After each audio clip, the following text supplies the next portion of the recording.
Hi friends, എല്ലാവർക്കും പുതിയൊരു വീഡിയോയിലേക്ക് സ്വാഗതം. മൈദപ്പൊടിയും ഉരുളക്കിഴങ്ങും കൊണ്ടുണ്ടാക്കിയ ഒരു പലഹാരമാണ് കേട്ടോ ഇന്നത്തെ നമ്മളുടെ സ്പെഷ്യൽ. വീഡിയോ നിങ്ങളെല്ലാവരും സ്കിപ്പ് ചെയ്യാണ്ട കാണണേ. അപ്പോൾ നമ്മൾക്ക് വീഡിയോ ഒന്ന് കണ്ടാലോ. അപ്പോൾ ഈ ഒരു പലഹാരം ഉണ്ടാക്കാൻ ആദ്യമായിട്ട് നമ്മൾക്ക് വേണ്ടത് ഉരുളക്കിഴങ്ങാണ് കേട്ടോ. ഉരുളക്കിഴങ്ങിൻ്റെ തൊലിയൊക്കെ കളഞ്ഞിട്ടേ ഒന്ന് കഴുകി വൃത്തിയാക്കിയതിന് ശേഷം ചെറുതായിട്ടൊന്ന് മുറിച്ച് കൊടുക്കുകയാണ്.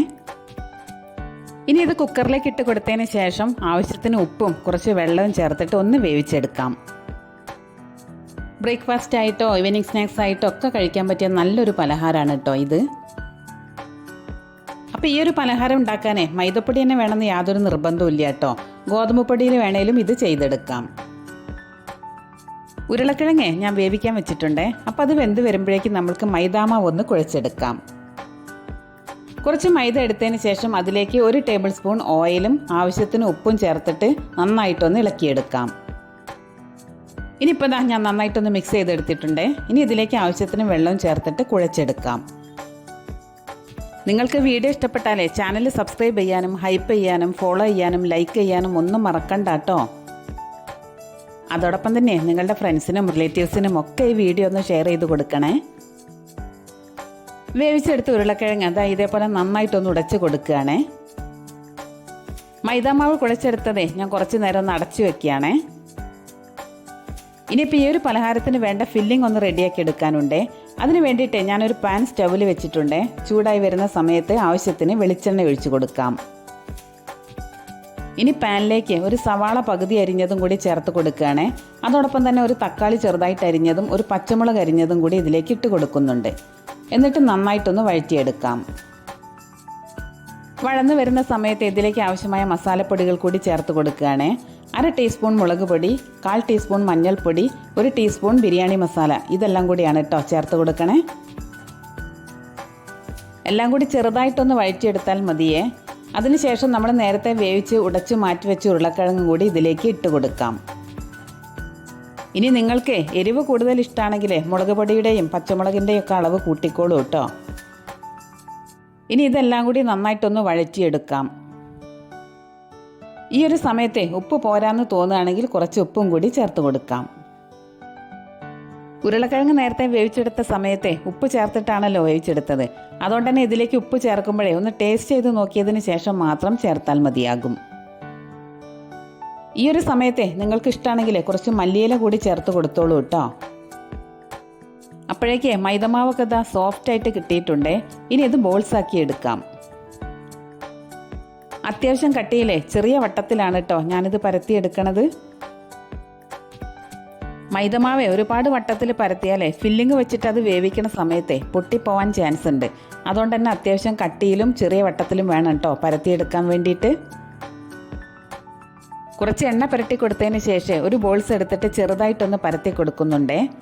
ഇനി അതിൻ്റെ ഉള്ളിലേക്ക് ഫില്ലിങ് വെച്ചതിന് ശേഷം ഒന്ന് സീൽ ചെയ്ത് കൊടുക്കാം.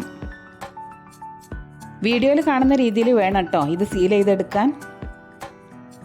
അതിനുശേഷം ചെറിയ വട്ടത്തിൽ ഇങ്ങനെയൊന്ന് പരത്തിയെടുക്കാം.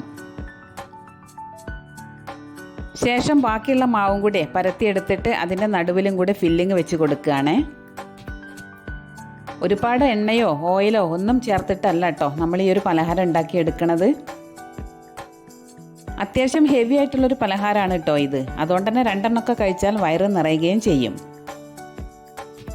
അപ്പം ബാക്കിയുള്ളതും കൂടെ ഞാനിതാ ഫില്ലിങ് വെച്ചതിന് ശേഷം ഈ ഒരു റൗണ്ട് ഷേപ്പിലാക്കി കൊടുക്കുകയാണ്. ഈ ഒരു പലഹാരം നമ്മളെ ഡീപ്പ് ഫ്രൈ അല്ല കേട്ടോ ചെയ്യണേ, ഇത് ഷാലോ ഫ്രൈ ചെയ്തെടുക്കുകയാണ്. അതുകൊണ്ട് തന്നെ ഒരുപാട് എണ്ണയും ഓയിലും ഒന്നും ഇതിന് ആവശ്യമില്ല കേട്ടോ. ഒരു ഫ്രൈയും പാൻ സ്റ്റൗവിൽ വെച്ചതിന് ശേഷം ചൂടായി വരുമ്പോൾ കുറച്ച് വെളിച്ചെണ്ണയോ ഓയിലോ എന്തെങ്കിലും ഒന്ന് ഒഴിച്ച് കൊടുക്കാം.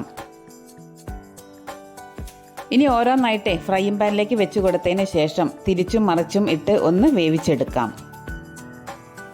ഇനി ഓയിലിൽ മുക്കി പൊരിക്കാനാണ് നിങ്ങൾക്ക് ഇഷ്ടമെങ്കിലേ അതുപോലെയും ചെയ്തോളൂ കേട്ടോ. ഞാനിപ്പം ഷാലോ ഫ്രൈ ചെയ്താണ് എടുക്കണത്. മൈദാമാവേ ഹെൽത്തി അല്ല എന്ന് എല്ലാവരും പറയും കേട്ടോ. പക്ഷേ ഈ ഒരു പലഹാരം മൈദയിൽ ഉണ്ടാക്കിയെടുക്കുമ്പോഴാണ് കേട്ടോ നല്ല ടേസ്റ്റ് കിട്ടുക. അതുകൊണ്ട് തന്നെ വല്ലപ്പോഴൊക്കെ മൈദയിൽ ഇതുപോലെയൊക്കെ പലഹാരങ്ങൾ ഉണ്ടാക്കി കഴിക്കണോണ്ട് പ്രശ്നമൊന്നുമില്ല കേട്ടോ. അപ്പോൾ നമ്മളുടെ ഫസ്റ്റ് ട്രിപ്പ് പലഹാരം അവിടെ റെഡിയായി വന്നിട്ടുണ്ട്. ഞാൻ തിരിച്ചും മറിച്ചൊക്കെ ഇട്ട് 2 ഭാഗം നന്നായിട്ട് വേവിച്ചെടുത്തിട്ടുണ്ട് കേട്ടോ. ഇനി ഇത് വേറൊരു പ്ലേറ്റിലേക്ക് മാറ്റാം. ശേഷം ബാക്കിയുള്ളതും കൂടി ഈ ഒരു രീതിയിൽ തന്നെ വേവിച്ചെടുക്കാം. അപ്പം കുട്ടികൾക്കൊക്കെ സ്നാക്സ് ആയിട്ടൊക്കെ സ്കൂളിലേക്ക് കൊണ്ടുപോകാൻ പറ്റിയ ഒരു അടിപൊളി പലഹാരമാണ് കേട്ടോ ഇത്. കുറച്ച് ടൊമാറ്റോ സോസും കൂടെ കൂട്ടി കഴിക്കുകയാണെങ്കിൽ സൂപ്പർ ടേസ്റ്റാണ്. അപ്പം നിങ്ങളെല്ലാവരും തീർച്ചയായിട്ടും ഈ ഒരു പലഹാരം ട്രൈ ചെയ്ത് നോക്കണേ. ട്രൈ ചെയ്ത് നോക്കിയാൽ മാത്രം പോരാ, നിങ്ങളുടെ അഭിപ്രായങ്ങളൊക്കെ കമൻറ്റ് ബോക്സ് വഴി അറിയിക്കുകയും വേണം കേട്ടോ. ഈ ഒരു പലഹാരത്തിൻ്റെ ഫില്ലിങ് ഉരുളക്കിഴങ്ങ് ചേർത്ത് തന്നെ ഉണ്ടാക്കണമെന്ന് യാതൊരു നിർബന്ധവും ഇല്ല കേട്ടോ. ഉള്ളി വഴറ്റിയതിലേക്ക് മുട്ട പുഴുങ്ങിയതും കൂടെ ചെറിയ പീസാക്കി ഇട്ട് കൊടുത്തതിന് ശേഷം ആ ഒരു ഫില്ലിങ് വേണേലും ഇതിൻ്റെ ഉള്ളിൽ വെക്കാമേ. ഓയിലോ വെളിച്ചെണ്ണയോ കൂടുതൽ ചേർത്തിട്ട് വേണേലും ഇത് ഫ്രൈ ചെയ്തെടുക്കാമേ. ഞാനിപ്പോൾ ഇവിടെ വളരെ കുറച്ച് വെളിച്ചെണ്ണയിലാണ് കേട്ടോ ഇതെല്ലാം വേവിച്ചെടുത്തത്. അപ്പോഴേ ഇതാ മൈദ കൊണ്ടുള്ള അടിപൊളി സ്നാക്സ് ഇവിടെ റെഡിയായി കിട്ടിയിട്ടുണ്ടേ. നിങ്ങളെല്ലാവരും തീർച്ചയായിട്ടും ഇതൊന്ന് ട്രൈ ചെയ്ത് നോക്കണേ, സൂപ്പർ ടേസ്റ്റാണ്. ഇന്നിപ്പം ഈ ഒരു പലഹാരേ ബ്രേക്ക്ഫാസ്റ്റ് ആയിട്ടാണ് കേട്ടോ ഞാൻ ഉണ്ടാക്കിയിരിക്കുന്നത്. ടൊമാറ്റോ സോസിൻ്റെ കൂടെ കൂട്ടി കഴിക്കാനേ നല്ല ടേസ്റ്റാണ് ഇതിന്. അപ്പോൾ എല്ലാവരും തീർച്ചയായിട്ടും ഈ ഒരു പലഹാരം ട്രൈ ചെയ്ത് നോക്കുക. വീഡിയോ ഇഷ്ടപ്പെട്ടാൽ സപ്പോർട്ട് ചെയ്യാൻ മറക്കരുതേ. പുതിയൊരു റെസിപ്പിയുമായി ഇനി നമുക്ക് അടുത്ത വീഡിയോയിൽ കാണാം.